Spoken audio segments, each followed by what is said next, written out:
देखिए आज के इस वीडियो में हम आपको द कश्मीर फाइल की पूरी शॉर्ट मूवी कहानी सुनाएंगे जो कि काफ़ी अच्छी मूवी है। ये मूवी कोई मूवी नहीं, ये सच्ची घटना पर आधारित मूवी है जो कि 1990 में कश्मीर में ये घट चुका है। और इस मूवी में ये दिखाया गया है कि 1990 में कश्मीरी पंडित पर क्या अत्याचार हुआ है वो आपको जिसमें दिखाया गया। अगर आप इंडिया या तो पाकिस्तान से बिलोंग करते हैं तो आपको ये मूवी सुनना जरूर चाहिए और साथ भी देखना भी आपको जरूर चाहिए। तो इस वीडियो को ज़्यादा से ज़्यादा लोगों तक शेयर कीजिएगा ताकि वो भी इसके बारे में जान सकेंगे। चैनल पर पहली बार हो तो चैनल को सब्सक्राइब कर लीजिए ताकि हम ऐसे ही वीडियोज़ लाते रहते हैं। तो चलिए हम वीडियो को शुरू करते हैं। मूवी को स्टार्ट करने से पहले हम आपको कुछ रोल के बारे में बता देते हैं, जिसमें पहला रोल होता है पुष्कर का। और पुष्कर के एक बेटा होता है और दूसरा एक बहू होता है, यानी एक बेटा होता है और एक बहू होता है। बेटा का नाम कहीं भी फिल्म में नहीं लिया जाता है और बहू का नाम होता है शारदा। और पुष्कर के दो पोते होते हैं, याद पुष्कर के दो पोते हैं, एक होता है शिव और दूसरा होता है कृष्णा। कृष्णा काफ़ी छोटा होता है और शिव बड़ा होता है। ये आपको ये था जो फिल्म की ये रोल था, ये आप ध्यान में रखेंगे।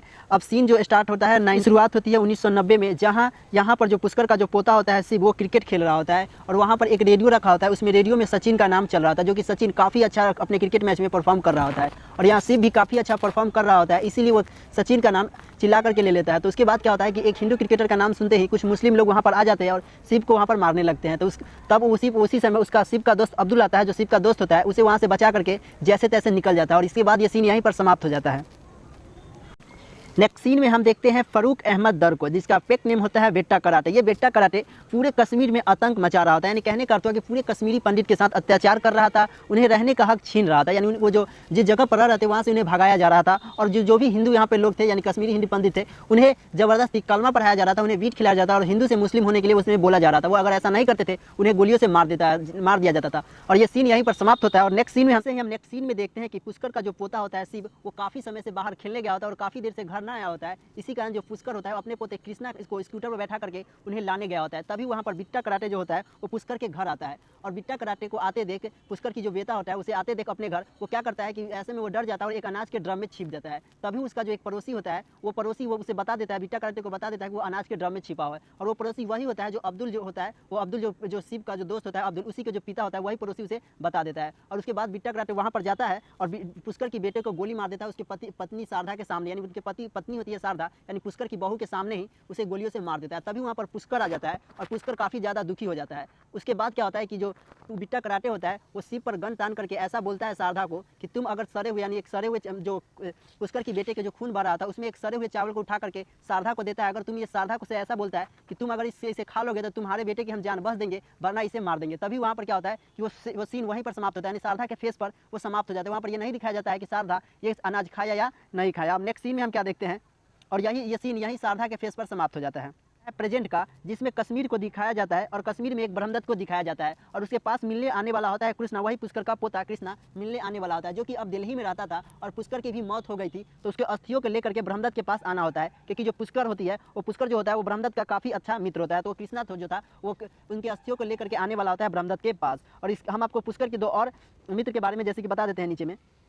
पुष्कर का एक मित्र महेश था जो कि डॉक्टर था, और एक था हरि जो डीजीपी था, एक था जर्नलिस्ट जिसका नाम हमें अभी नहीं मालूम। ये सीन यहीं पर समाप्त हो जाता है।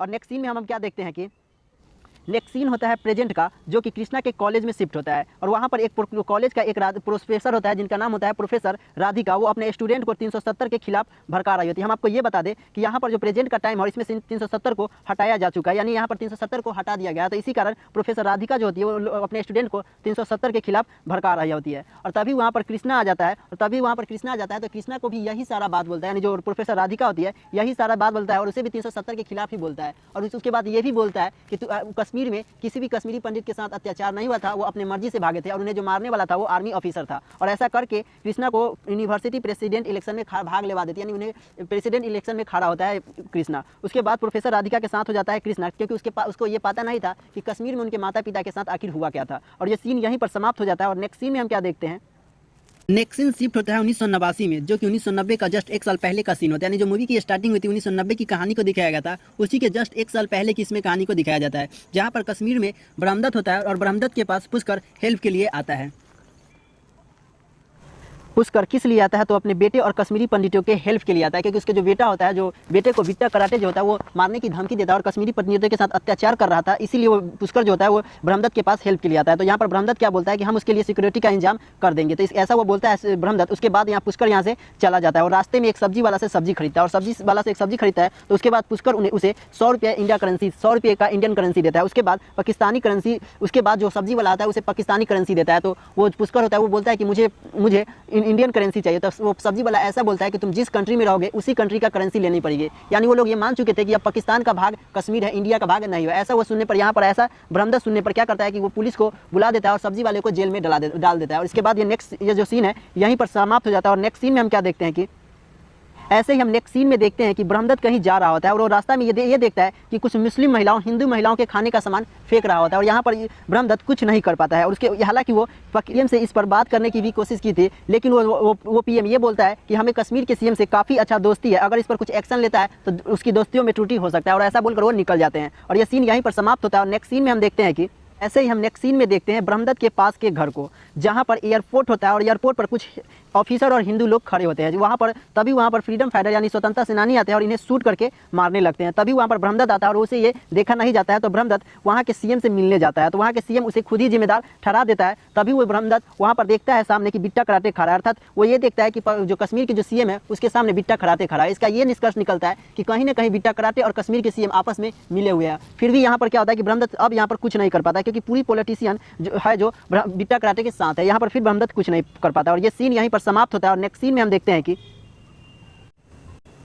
अब नेक्स्ट सीन होता है प्रेजेंट का, जहाँ पर ब्रह्मदत्त की वाइफ होती है और कृष्णा को वो अपने माता पिता के फोटो दिखा रहा होता है। और यहाँ पर जो कृष्णा होता है वो अपने माता पिता का फोटो देख करके काफ़ी ज़्यादा दुखी होता है, क्योंकि कृष्णा को ये पता नहीं था कि उसके माता पिता के साथ कश्मीर में आखिर हुआ क्या था। उसे ये मालूम था कि उनके माता पिता की मौत एक स्कूटर दुर्घटना में हुआ था। उसके बाद ब्रह्मदत्त जो होता है उस कश्मीरी पंडित के अत्याचार के बारे में बताता है। तभी वहाँ पर कृष्णा गुस्सा में आकर के वो ऐसा बोलता है कि कश्मीरी पंडित पर कोई भी अत्याचार नहीं हुए थे, और उस रात कोई भी कश्मीरी पंडित अगर भागे भी थे तो अपने मर्जी से भागे थे। और उस रात कश्मीरी पंडित 5 लाख नहीं बल्कि 2 लाख कश्मीरी पंडित भागे थे, और उन्हें मारने वाला आर्मी के ऑफिसर ही थे। ऐसा कृष्णा को बोलने पर ब्रह्मदत्त को भी काफ़ी ज़्यादा गुस्सा आ जाता है, और गुस्सा में वो ऐसा कुछ बोलता है। उसके बाद क्या होता है कि कृष्णा को अपने अतीत के बारे में जानने की उत्सुकता आ जाती है, और उसे ये सच लगने लगता है कि जो हमें कहा जा रहा है, यानी हमारे जो माता पिता के साथ ये हुआ था वो काफ़ी सारा कहीं ना कहीं झूठ है, ये सब नहीं हुआ था। उसके बाद कृष्णा अपने अतीत के बारे में जानने की कोशिश करता है, तो ब्रह्मदत्त उसे उसके माता पिता के अतीत के बारे में बताता है। और ये सीन फिर से वो शिफ्ट वहीं पर होता है जहाँ से सीन समाप्त हुआ था, यानी वो सीन वहाँ पर जाता है जहाँ पर जो शारदा होती है, शारदा के जहाँ पर फेस पर वो सीन समाप्त होता है, वहीं पर फिर से वो सीन जाता है जहाँ पर जो बिट्टा कराटे होता है वो उसे चावल खाने के लिए बोल रहा था, सड़े हुए चावल। तो वहाँ पर क्या होता है कि शारदा वो सड़े हुए चावल खा लेता है। उसके बाद शारदा जब सड़े हुए चावल खा लेता है तो वो लोग जो बिट्टा कराटे था वो यानी शिव को छोड़ करके वहाँ से चले जाते हैं। उसके बाद क्या होता है कि यहाँ पर उस पुष्कर की जो बेटा होता है उसे गोली लगा होता है, तो वो अभी जिंदा होता है, यानी वो मरा नहीं होता है, उसे काफ़ी सारा खून बह रहा होता है। तो उसके बाद पुष्कर क्या करता है कि महेश को कॉल लगाता है, तो महेश यहाँ वो आने ही वाला था जब तभी वहाँ पर महेश के पास कुछ आतंकवादी आ जाते हैं, और आतंकवादी के दोस्त को गोली लगा होता है। और वो लोग क्या बोलते हैं कि महेश को कि तुम हम हमारे दोस्त को आतंकवाद यानी हमारे दोस्त को पहले ट्रीटमेंट करो, वरना मैं तुझे गोली से मार दूंगा। और यहाँ पर महेश जो होता है वो आतंकवादी का ही हेल्प करने लगता है। उसके बाद यहाँ पर ये भी सीन दिखाया जाता है कि आतंकवादी का जो दोस्त होता है उसका जो ब्लड ग्रुप होता है वो निगेटिव होता है। यहाँ पर किसी का भी ब्लड ग्रुप ओ निगेटिव ना होने के कारण वहाँ पर एक पेशेंट होता है, उसका जो ब्लड ग्रुप था वो ओ निगेटिव था, तो उससे ही उस पेशेंट का ही खून निकालता है, और काफ़ी ज़्यादा खून निकलने के कारण यहाँ पर इस पेशेंट का भी मौत हो जाता है। और यहाँ पर जो पुष्कर के जो बेटा होता है यानी इसका भी मौत हो जाना, यानी कहने का अर्थ हुआ कि इधर पुष्कर के बेटे की भी मौत हो गई और इधर इसके पेशेंट का भी मौत हो गया। और यहाँ पर यह सीन यहीं पर समाप्त होता है। अब हम नेक्स्ट सीन में क्या देखते हैं,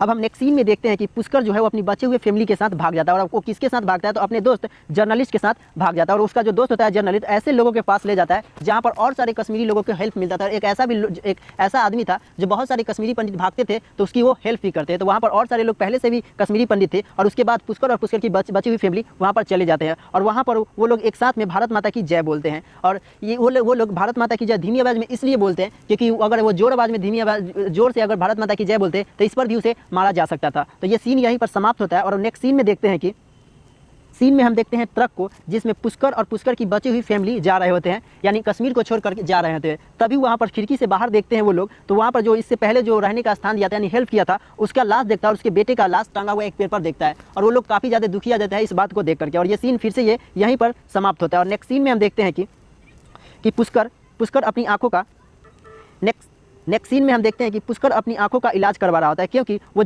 अब बहुत सारे बूढ़ा हो जाने के कारण और टेंशन होने के कारण उसका आंख काफ़ी खराब हो गया था और वो अंधा होने वाला था। तो वहाँ पर जो डॉक्टर होता है उसे महंगा लेंस लगाने के लिए बोलता है, तो उसके पास इतना पैसा नहीं होता है कि वो महंगा लेंस लगा सके। और हम ये भी बता देते हैं हम आपको कि जो बता दें कि जो पुष्कर होता है और पुष्कर की जो बची हुई फैमिली होता है और वो कश्मीरी लोग होते हैं, वो सारे लोग छोटे छोटे कैंप में रह रहते हैं और उनके पास इतना भी भोजन नहीं होता है कि 3 वक्त की वो भोजन कर ले। वो लोग एक ही वक्त का खाना खा करके जैसे तैसे वहाँ पर जीवन गुजार रहे होते हैं और वहाँ पर गर्मी ज़्यादा होने के कारण कुछ लोग बीमार से मर भी रहे होते हैं। और यहाँ पर जो पुष्कर होता है उसके पास इतना पैसा नहीं होता है कि वो महंगा लेंस लगवा सके और इसलिए वहाँ पर छोड़ देता है, वो लेंस नहीं लगवाता। और ये सीन यहीं पर समाप्त होता है। और नेक्स्ट सीन में हम देखते हैं कि पर ब्रह्मदत्त आता है और जो कि अब डीजीपी से होम मिनिस्टर का एडवाइजर बन चुका होता है। और वहाँ पर ब्रह्मदत्त आकर के बोलता है कि यहाँ पर बहुत सारे लोगों की डेथ हो रही है यानी उनकी मृत्यु हो रही है और बहुत सारे लोगों की बीमारियाँ भी हो रहे हैं। वो ऐसा वो किसको बोलता है, तो होम मिनिस्टर को बोलता है। तो वहाँ पर होम मिनिस्टर और पॉलिटिशियन बोलते हैं कि ये लोग पहले कश्मीर में रहते थे यानी ठंडे प्रदेश में रहते थे और यहाँ पर पहाड़ी पर आ चुके हैं, इसलिए ऐसा हो रहा है। उसके बाद फिर ब्रह्मदत्त आगे बढ़ता है और वो इन सारे लोगों से बोलता है, यानी यहाँ पे जो भी लोग रहते हैं उनसे ये बोलता है कि आप लोग अपना दुख सुना सकते हैं। उसके बाद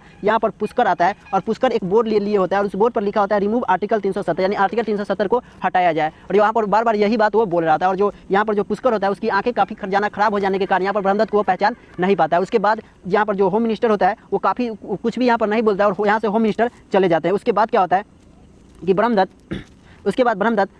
उसके बाद बहू से मिलती है और पुष्कर की बहू वो सारी बात बताती है, यानी अपनी कठिनाई को बताती है। तो उसके बाद ब्रह्मदत्त बोलता है कि पास में जॉब दिला सकता है और वहाँ पर घर भी दे देगा जहाँ पर आप लोग वहाँ पर अच्छे से रह सकते हैं। उसके बाद वो लोग क्या करते हैं कि जो ब्रह्मदत्त होता है वो घर दिला देता है और जॉब भी दिला देता है। और जो भी कश्मीरी लोग थे वो सारे लोग अब घर में रह रहे थे, लेकिन वहाँ का भी जो हालात था कुछ वैसा ही था और जॉब भी उन लोगों को मिल गया था, लेकिन वहाँ का जो हालात था कुछ वैसा ही था। अब क्या होता है कि मौलवी होते हैं जो स्कूल में जो शिव को बहुत सारा गंदे चीज़ पढ़ा रहे होते हैं, तो यहाँ पर शिव डर जाता है और कृष्णा जो शिव होता है वो एक अपने गले में लॉकेट पहने रहता है भगवान का, उसे छिपा लेता है। यहाँ पर ऐसा हो गया था कश्मीर में कि वो अपने ही धर्म की जो पहचान है उसे छिपा रहा होता है। अब ये सीन यहीं पर समाप्त होता है। नेक्स्ट सीन में हम देखते हैं कि बिट्टा कराटे मीडिया के पास गया हुआ है और यहाँ पर जो बिट्टा कराटे वो ऐसा बोलता है कि हमने किसी भी कश्मीरी पंडित पर अत्याचार नहीं किया है, हमने किसी को भी नहीं मारा है और अगर हमने मारा भी है तो 20 से 30 लोगों को ही मारे थे, क्योंकि वो देशद्रोही काम कर रहा था और खुद को वो स्वतंत्रता सेनानी बताता है। और यहाँ पर ऐसा सुन करके पुष्कर को बहुत बुरा लगता है और इसके बाद ये जो सीन होता है यहीं पर समाप्त होता है। और नेक्स्ट सीन में हम देखते हैं कि प्रेजेंट का, जहाँ पर कृष्णा को सारी बात समझ में आ जाती है, यानी जो ये सीन होता है वो प्रेजेंट का होता है और कृष्णा को सारी बात समझ में आ जाता है और आखिर उसके माता पिता के साथ क्या हुआ था उसे समझ में आ जाता है। और उसके जो पुष्कर होते हैं यानी इनके जो दादाजी थे पुष्कर, उनके वो ऐसा क्यों बोल रहा था कि हमारी जो अस्थियाँ है उसे कश्मीर के पुराने घरों में बिखेर दो, ऐसा वो इसलिए बोलता था क्योंकि पुष्कर की आखिरी इच्छा क्या थी कि वो अपने पुराने घरों में जा सके, तो इसलिए वो ऐसा बोलता है। और कृष्णा को यहाँ पर सारी बात समझ में आ जाता है। और यहाँ पर जो कृष्णा होता है वो कश्मीर जाने के लिए जाने वाला होता है, यानी कश्मीर अब वो जाने के निर्णय लेता है और ऐसा वो बात जा करके प्रोफेसर राधिका को बताती है। तो प्रोफेसर राधिका ये बोलता है कि तुम उससे यानी तुम अपने घर यानी कश्मीर जा सकते हो और कश्मीर वहाँ पर जा करके कश्मीरी पंडित हम लोगों के बारे में वो कैसा बोलता है तुम उसकी बातों को मोबाइल में रिकॉर्ड करना। और दूसरा नंबर बात वो भी यह भी देता है कि उसे बिट्टा कराटे से मिलने के लिए बोलता है प्रोफेसर राधिका, और एक नंबर भी देता है जिससे कि वो फ़ोन करके बिट्टा कराटे से मिल सकता है। यानी प्रोफेसर राधिका बिट्टा कराटे का नंबर देने का ये अर्थ होता है कि कहीं ना कहीं यहाँ पर प्रोफेसर राधिका जो है बिट्टा कराटे से मिला होता है। यहाँ पर ये सीन यहीं पर समाप्त होता है। और हम नेक्स्ट सीन में देखते हैं कि कृष्णा और कृष्णा के उनके सारे दोस्त वही कश्मीर के पुराने घर में गए होते हैं और वहाँ पर जाकर के पुष्कर के अस्थियों को पूरे घर में बिखेर देते हैं। तभी वहाँ पर ये भी देखता है कि उसके एक कमरे में शिव यानी भगवान की मूर्ति लगा होता है, वहाँ पर वो मूर्ति नहीं था। और ये सीन यहीं पर वो लोग यहाँ से निकल जाते हैं और उसके बाद ये सीन यहीं पर समाप्त हो जाता है। और नेक्स्ट सीन में हम देखते हैं कि कृष्णा वो बिट्टा कराटे से मिलने के लिए एक नाव में जा रहा होता है और उस जो नाव का जो चलाने वाला होता है वही अब्दुल होता है जो बचपन में शिव का मित्र हुआ करता था। और यहाँ पर जो अब्दुल होता है कृष्णा को यही बात बोलता है कि कश्मीरी पंडित के साथ कोई भी अत्याचार नहीं हुआ था और वो लोग अपनी मर्जी से यहाँ से गए थे। अगर उसे मारने वाला था तो कोई आर्मी ऑफिसर था, कोई यहाँ के आतंकवादी यानी कि यहाँ से कोई भी लोग नहीं थे। और ये अब्दुल इसलिए ऐसा बोल रहा था क्योंकि जो उसके जो पिताजी थे वो बिट्टा कराटे के साथ मिला हुआ था और उसके जो पिता थे यही सारी बकवास उसके मन में भर दिया रहता है। इसी कारण अब्दुल को भी कुछ पता नहीं होता है, इसलिए वो ऐसा बोलता है। और यहाँ पर ये सीन यहीं पर समाप्त होता है। फिर हम नेक्स्ट सीन में देखते हैं कि कृष्णा फाइनली बिट्टा कराटे से मिलने के लिए गया होता है और बिट्टा कराटे भी यही बात बोलता है कि हमने किसी भी कश्मीरी पंडित को नहीं मारा थे, हमने किसी के ऊपर अत्याचार नहीं किया थे, वो लोग अपनी मर्जी से गए थे। और इसके बाद कृष्णा को ये सारी बात सुनने के बाद उसे ये सच लगने लगता है और उसके बाद वो यहाँ से जाकर के सीधा ब्रह्मदत्त के पास जाता है और ब्रह्मदत्त से बहुत सारे वहाँ पर झगड़े करते हैं। उसके बाद ब्रह्मदत्त उसे 3 फाइल दिखाता है दिखाता है। और इस 3 फाइल में कश्मीर के साथ आज तक जो भी घटना घटित होते हैं वो सारी बात इसमें लिखा होता है। और इसमें ये भी लिखा होता है कि कृष्णा के भाई शिव और उसकी जो माँ होती है शारदा, उसके साथ आखिर हुआ क्या था। कृष्णा के भाई शिव और उसकी माता शारदा के साथ ये हुआ था कि जो विट्टा कराते था उन दोनों को गोलियों से मार देता है। और ये बात उन्हें काफ़ी ज़्यादा समझ में आ जाता है। और उसके बाद कृष्णा को काफ़ी दुख होता है कि उसकी माता की मौत इस तरीके से हुई है। आज वो पहली बार जानता है तो उसे बहुत सारे दुख होता है। और उसके बाद फाइनली इस बार फिर से कृष्णा को सारी बात समझ में आ जाता है। और नेक्स्ट सीन में शिफ्ट होता है कृष्णा के JNU कॉलेज में, जहाँ पर प्रोफेसर राधिका सॉन्ग गा रही होती है। और वो सॉन्ग का अर्थ होता है 370 के खिलाफ, यानी 370 के खिलाफ ही वो सॉन्ग गा रही होती है। तभी वहाँ पर कृष्णा आता है। और वो कृष्णा आता है तो उसके बाद प्रोफेसर राधिका को ऐसा लगता है वो हमारे साथ बोलेगा, नहीं जो कृष्णा है वो हमारे साथ बोलेगा। इसलिए वो प्रोफेसर राधिका जो होती है वो कृष्णा को माइक दे देता है। और उसके बाद कृष्णा बोलता है कि बहुत सालों पहले कुछ ऋषि मुनि आए थे जिनका नाम था ऋषि कश्यप, और उन्होंने ही इस कश्मीर को बसाया था। और इन्हीं के नाम के आधार पर इस स्टेट का नाम कश्मीर पड़ा। और उसके बाद कुछ मुस्लिम लोग आए, जो उसके कुछ समय बाद कुछ मुस्लिम आए जो कि शुरू में शरण लेने आए थे। तो वहाँ के जो ऋषि मुनि थे उसे शरण दे भी देता है, लेकिन वही मुस्लिम लोग कुछ दिनों बाद कश्मीरी पंडितों पर अत्याचार करता था, उसे मारने लगा और उसे अटैक करके मारने लगा था। इसी कारण जो कुछ वहाँ के जो कश्मीरी पंडित थे वो अपने घर से ही बेघर होने लगे, यानी अपने घर को छोड़ करके भागने लगे थे। आज हमारी आज़ादी ऐसी है कि हम अपने घर तो जा सकते थे, लेकिन वहाँ के कश्मीरी पंडित को अपने ही घर से निकाल कर भगा दिया गया था। और वो ऐसा वो बोलते जाता है बहुत देरों तक। उसके बाद उसमें क्या होता है कि बहुत सारे लोग उसे रोकने की भी कोशिश करता है, लेकिन वो नहीं रुकता है और वो ऐसा बोलते जाता है। और उसके बाद वो अपने माता पिता के साथ आखिर क्या हुआ था वो भी बात बताता है। और ये सीन यहीं पर कट होता है। और उसके बाद ये सीन वहाँ पर जाता है जहाँ पर पुष्कर अपनी बची हुई फैमिली के साथ, ये सीन यहीं पर कट होता है। और उसके बाद ये सीन वहीं पर जाता है जहाँ पर पुष्कर अपने बचे हुए फैमिली के साथ रह रहा होता है। और वहाँ पर एक दिन फिर से बिट्टा कराटे जाता है। और वहाँ पर इस बार वो आर्मी के ड्रेस में जाता है। और वहाँ के आर्मी को ऐसा बोलता है कि अब मेरी जो ड्यूटी है वो यहाँ पर शिफ्ट हो चुका है। और वहाँ पर क्या करता है कि वहाँ के जो आर्मी पर वो अपना खुद का कब्जा कर लेता है। और उसके बाद बचे हुए कश्मीरी को भी वो लोग मारने लगते हैं। और ये जो सीन होता है ये काफ़ी ज़्यादा दर्दनाक होता है। और ये मूवी की ये लास्ट सीन होता है। और यही मूवी एंड सीन होता है, यानी यहाँ पर ये मूवी समाप्त हो जाता है। और अगर ये आपको मूवी सुनने में काफ़ी अच्छा लगा हो तो इस वीडियो को ज़्यादा से ज़्यादा लोगों तक शेयर कीजिएगा, ताकि वो भी इसके बारे में जान सकेंगे। बस तो आज के लिए इतना ही, मिलेंगे एक नेक्स्ट वीडियो में एक नई जानकारी के साथ। तब तक के लिए जय हिंद।